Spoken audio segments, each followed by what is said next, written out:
Emily's pulse quickened. She remembered the words again, sharp and urgent. "Never go into the East Wing, Emily.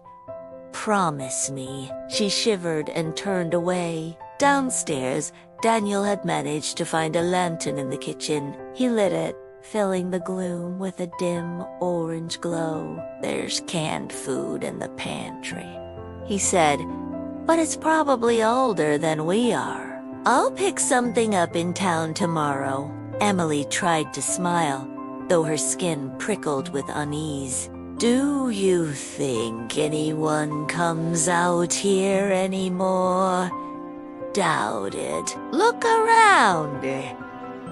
Nobody's touched this place since she left."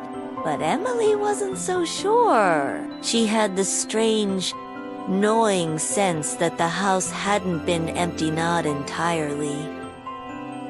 The first night, they decided to stay, at least for the night. Daniel hauled their blankets to the living room and spread them near the fireplace. With no electricity and no heat, the house felt like a tomb, and the fire gave the illusion of comfort. As the flames grew, shadows stretched long across the walls.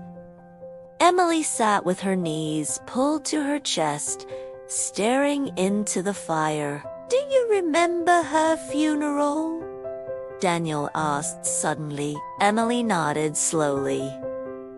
"She didn't want a priestess-closed casket. No prayers, nothing."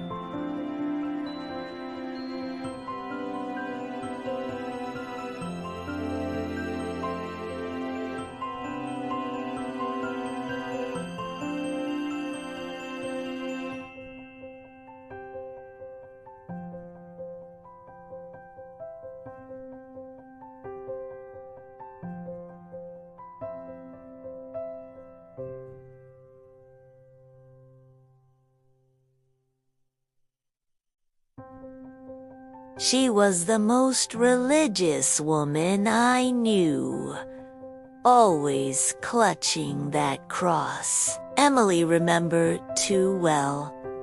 Her grandmother had prayed every morning, every night, but at the end, she died in silence, alone, leaving them nothing but this decaying house. Thunder rolled outside.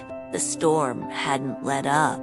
Wind rattled the windows like skeletal fingers. Daniel eventually drifted to sleep, his arm thrown across his face. Emily remained awake. She couldn't shake the feeling that someone was watching them just beyond the glow of the fire. She turned, eyes scanning the room. For a moment, she thought she saw movement at the edge of the light, a figure standing in the archway of the hall. Her breath caught. She blinked. The space was empty, but the fire hissed suddenly, as if someone had exhaled across the flames. Midnight whispers? At some point, Emily dozed off. When she woke, the fire had dwindled to embers. The lantern sat dark beside her. Daniel was still asleep? The house was silent until she heard it.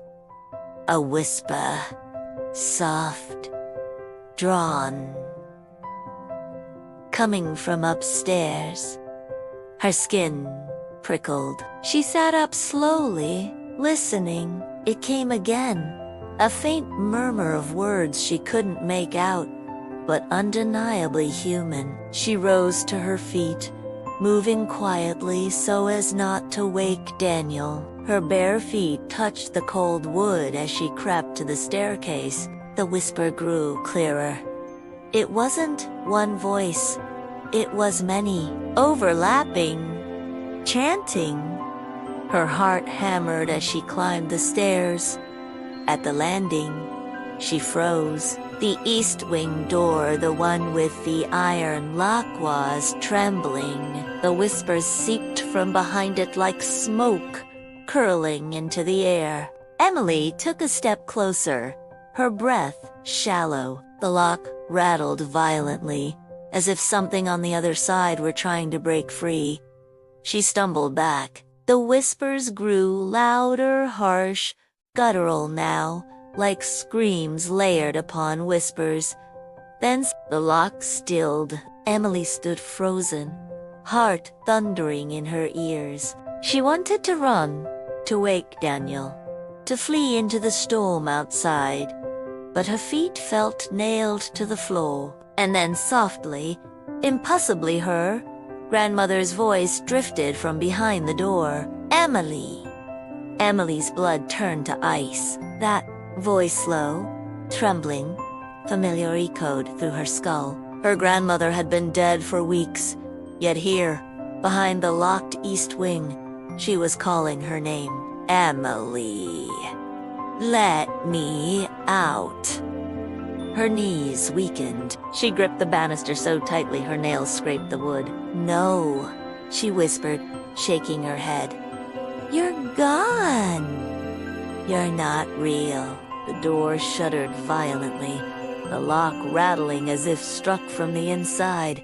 Dust rained from the ceiling. The voices rose again, this time not whispers, but anguished cries that layered over each other until they were nearly deafening. Emily clapped her hands over her ears, but she could still feel the sound vibrating through her bones. She stumbled backward down the steps, nearly tripping. The front door suddenly slammed shut with a force that shook the whole house. Windows rattled. The lantern on the floor downstairs tipped and rolled across the boards. Emily! Daniel's voice cut through the chaos. He was awake now, rushing toward her, his face pale in the dim light. What the hell's going on? She pointed toward the landing, her voice cracking. The door, it was moving. I heard her, Daniel. Heard. Grem. Daniel glanced up. The east wing door stood perfectly still, silent, as if mocking her. Emily, he said carefully, like speaking to someone on the edge. No one's here but us. You're tired. You're hearing things. No, she cried, tears stinging her eyes. I heard her, but the house had returned to silence. No whispers, no trembling only the storm outside, howling through the trees. Daniel guided her back down the stairs, his grip firm on her arm. You need sleep, he said, his tone leaving no room for argument. This place, it's messing with us. Tomorrow, we'll get some daylight, clean up, figure things out. Emily wanted to protest, but the exhaustion hit her like a wave. Her body trembled, her mind buzzing with the echo of that impossible voice. They lay back down near the fireplace, the dying embers casting faint red light. Daniel's breathing soon steadied, but Emily remained awake, staring into the shadows. Every creak of the floorboards above made her flinch. Every gust of wind sounded like her name whispered through the walls. At some point, her eyes drifted to the staircase again. She could see the outline of the east wing door, faint in the gloom. It was open, just an inch. Her breath froze. She blinked once, twice, hoping it was a trick of the dark. But when she looked again, the gap was still there. A sliver of blackness, deeper than the rest of the night. Waiting, Emily pulled the blanket over her head, her heart pounding so hard she thought it would split her chest. She told herself over and over that she was imagining it, that she was safe. But in the silence that followed, one final whisper slipped into her ear so close it felt like someone crouched beside her. "You should never have come back." Morning came reluctantly to Ashthorne Hollow. The storm had passed, leaving the forest drenched and dripping. But inside the house, the air remained cold, heavy, and strangely still. Emily woke with a start, the memory of that whisper still burning in her ears. She sat up quickly, scanning the staircase. The east wing door was shut tight once more, the lock glinting faintly in the pale light. Daniel stirred, groaning as he sat up. His hair stuck out in all directions, his eyes bleary. "You look like you didn't sleep at all," he muttered. Emily hugged her arms around herself.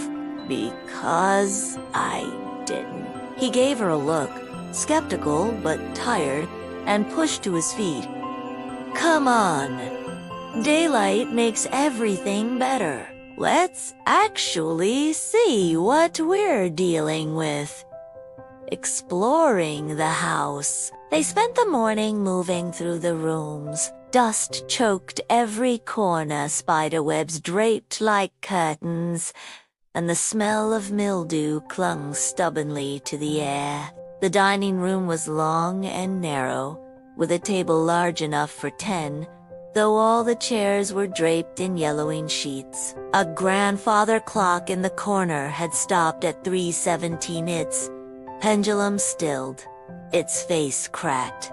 The kitchen was worse. Cabinets hung open, their contents long, rotted or eaten away. Rusted pots lined the counters, and a single knife lay in the sink, its blade stained dark. Daniel whistled low. She really just left it all here, like she walked out one day and never came back. Emily trailed her fingers along the wall. Maybe that's exactly what happened. But as they searched, Emily kept noticing small things. A glass of water on the bedside table in the downstairs guest room, half full. Footprints in the dust near the library shelves. The faint smell of smoke that lingered even though the fireplace hadn't been lit in years. The house wasn't as empty as it seemed. The journal. It was in the study that Emily found it. A leather-bound book, tucked behind a row of crumbling encyclopedias. She pulled it free, dust billowing from its cover. Her grandmother's handwriting sprawled across the first page. September 4th, 1987. "The voices are stronger tonight. I've locked the east wing again. It's the only way to keep them from spreading." Emily's stomach dropped. She turned the page. "They call to me, whispering through the walls. I see them in the mirrors, in the corners of my sight. The hollow doesn't let go once it has you, but I must endure for Emily, for Danya." Her hands trembled as she read further. "If anyone finds this, know that the house is not empty. It is never empty. They are bound to it, hungry for the living. Do not under any circumstances open the east wing." Emily snapped the journal shut, her breath ragged. Daniel looked up from where he was prying open a drawer. "What is it?" She hesitated. Part of her wanted to keep it from him, to spare him the same dread coiling in her chest. But she handed him the journal. He skimmed a few lines before scoffing. Voices, spirits, she was losing it. Old people get paranoid. You know that. But Emily shook her head, her voice firm. I heard her, Daniel, last night. Behind that door. It wasn't in my head. Daniel sighed heavily, tossing the journal onto the desk. Even if you did, it doesn't mean anything. This place plays tricks, creaks, echoes, drafts. You can convince yourself of anything in a house like this. Emily's hands clenched into fists. So what will it take for you to believe me? The first proof. The answer came sooner than either of them expected. That afternoon, as Daniel hauled trash from the back porch, Emily remained inside, sorting through boxers in the living room. She pulled out old photographs, brittle letters, and scraps of fabric, stacking them neatly. Then she heard footsteps, slow, deliberate, from upstairs. She froze, listening. Daniel was outside. She could hear the crunch of gravel beneath his boot. The footsteps moved down the hallway. Toward the staircase. Her heart thundered as she grabbed the lantern and held it up.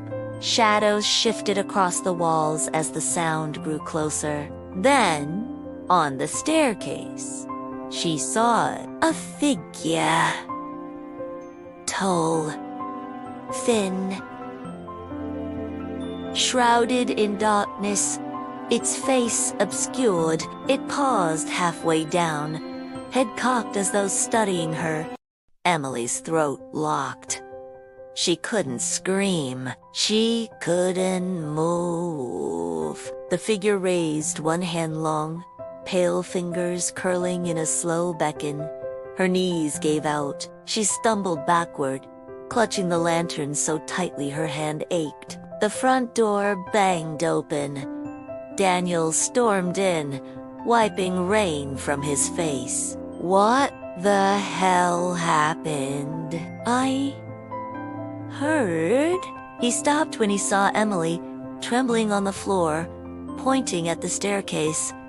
But the stairs were empty. Daniel rushed to Emily's side, gripping her shoulders. Emily, there's nothing there. It was probably the shadow. She shook her head violently, tears streaking down her cheeks. No, I saw it, Daniel. Someone was on the stairs. They looked right at me. Daniel hesitated, scanning the empty staircase. His confidence faltered for the first time. He had brushed off whispers, brushed off the journal, but the terror in Emily's eyes was undeniable. Before he could answer, a sound split the silence. A creak, then another. From upstairs, both of them froze, staring at the landing. The east wing door rattled. Once, twice, then stilled again. Daniel swallowed hard. Okay, he whispered. Maybe we sleep in town tonight. The locked door. But when they tried to leave, the car wouldn't start. Daniel checked the battery, the engine, everything he could, but the vehicle remained dead. Rain clouds gathered overhead again, the forest darkening. With no choice, they returned inside. Emily lit the lantern once more.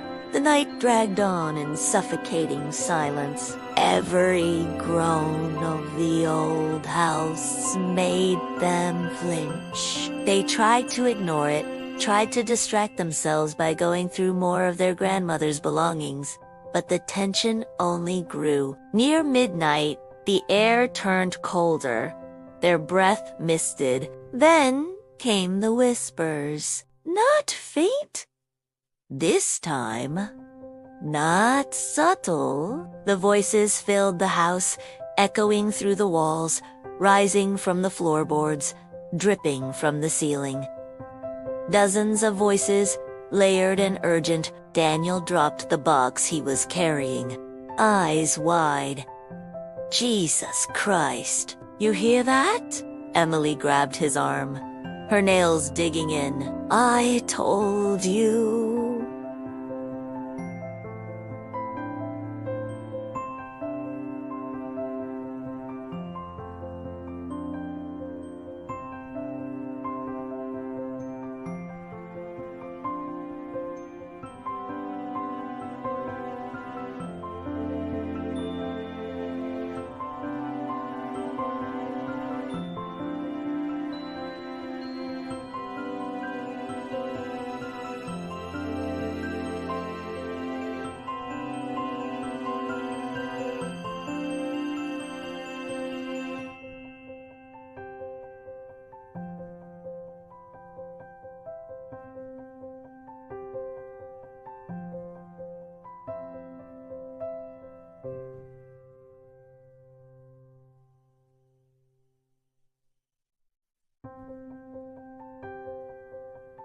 The whispers converged on the staircase, swirling like a storm. The east wing door trembled violently, the iron lock rattling against the wood. Dust poured from the ceiling as the entire house seemed to shake. Emily and Daniel backed away, clutching each other. The voices grew louder, angrier, and then the door creaked open. Only an inch. Darkness pooled through the gap, blacker than shadow, thick and alive. From within came a breath, long and ragged, like the first inhale of something waking after years of sleep. Emily's knees buckled. Daniel pulled her toward the front door, but it slammed shut before they reached it. The lantern flickered violently, then went out, plunging them into darkness. The face in the dark. In the pitch black, Emily could hear Daniel's panicked breaths beside her. She reached for him, clutching his hand. Then, in the darkness, she saw two eyes, pale, luminescent, hovering at the top of the staircase, watching. A grin split the shadows, wide and jagged, stretching far too large across an unseen face. The voices began again soft, mocking now. They called her name over and over, overlapping until it was unbearable. Emily, Emily, Emily, Daniel shouted into the dark, his voice breaking. Leave us alone. The grin widened. Then, as suddenly as it began, the lantern flared back to life. The staircase was empty. The east wing door was shut once more, but Emily knew the truth.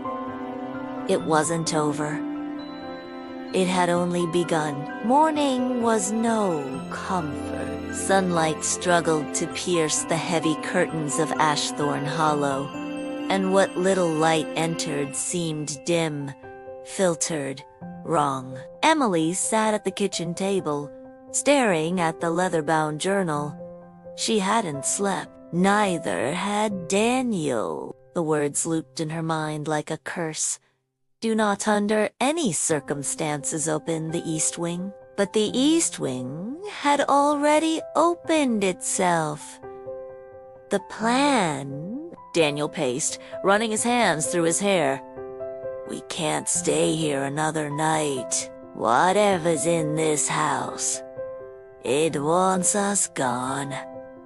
Or worse. Emily lifted her eyes from the journal. The car's dead. We're trapped. Then we walk, Daniel snapped. I don't care if it takes all day, we head to town. Find help. Emily hesitated. She thought of the forest, endless and silent. She thought of the storm clouds building again. And she thought of the whispers, echoing even now faintly in her skull. They won't let us leave, she whispered. Daniel froze. What did you say? She met his eyes. tears brimming. They want us here? Grandma? She knew. That's why she locked it away. That's why she stayed. Daniel shook his head. No. I'm not letting some dead woman's paranoia keep us prisoner. We're leaving. But deep down, Emily already knew he was wrong. The return to the stairs by afternoon, the voices began again. Not whispers this time, chant rhythmic. Rising and falling like waves, Emily and Daniel stood together at the bottom of the staircase, staring at the east wing door. It rattled violently, dust pouring from the frame. The lock groaned. Then, with a sharp snap, the iron lock split in half, clattering to the floor. The door swung open wide. The darkness inside pulsed like a living thing. Daniel grabbed Emily's arm. We're not going in there. But something inside Emily shifted. A pull, deep and irresistible, like invisible hands reaching out to her. Her grandmother's voice whispered in her ear, "If anyone finds this, know that the house is not empty." "I have to," Emily said, her voice hollow. Daniel cursed. But when she stepped forward, he didn't let go of her arm. He followed. Inside the east wing, the air grew colder with every step. The hallway stretched impossibly long, lined with doors on either side.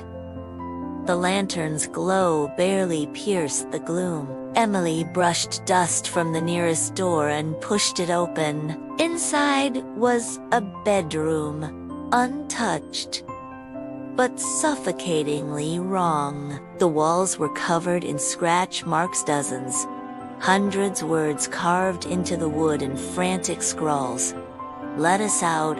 IT hurts. Don't listen to her." Emily staggered back, bile rising in her throat. Daniel shone the lantern across the floor. More carvings covered the boards, circling the bed like chains. They moved on, but every room was worse. One filled with broken mirrors, each reflecting shadows that didn't match their movements. Another lined with jars that contained teeth, hair, scraps of bone. At last, they reached the final chamber at the end of the hall. The chanting voices thundered from behind its door. Emily's hands shook as she pushed it open. The ritual room. It was vast, stretching wider than the house should allow. The floor was painted with a massive sigil in dried, flaking blood. Candles, long melted, lined the walls. At the center stood a wooden chair, shackles still bolted to its arms.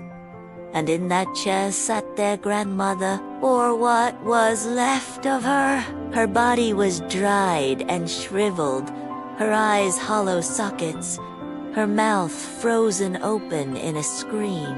Yet, as Emily stared, the head turned, bones creaking, and the empty sockets locked onto her. Emily. The corpse croaked, lips cracking. "You shouldn't have come back."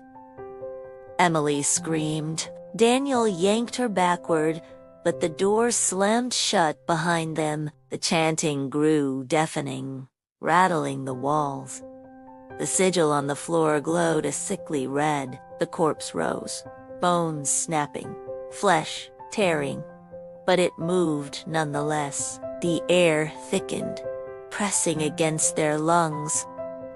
The truth, the journal's words flashed in Emily's mind. They are bound to it. hungry for the living. Her grandmother hadn't been paranoid. She had been the warden. She had kept the east wing locked, kept the creatures inside bound by ritual and blood. But now, with the lock broken, they were free. Figures emerged from the shadows, dozens of them, pale and twisted, their mouths stretching too wide, their eyes burning faintly in the dark. They circled, whispering her name. Daniel held the lantern high, his face white with terror. "What do we do?" Emily's voice cracked. "We can't fight them. Then how the hell do we stop this?" The corpse of their grandmother raised one skeletal hand, pointing directly at Emily. "You must take my place. This sacrifice." The realization hit her like ice water. That was why her grandmother had stayed. That was why she had died here, alone. The Hollow demanded a keeper.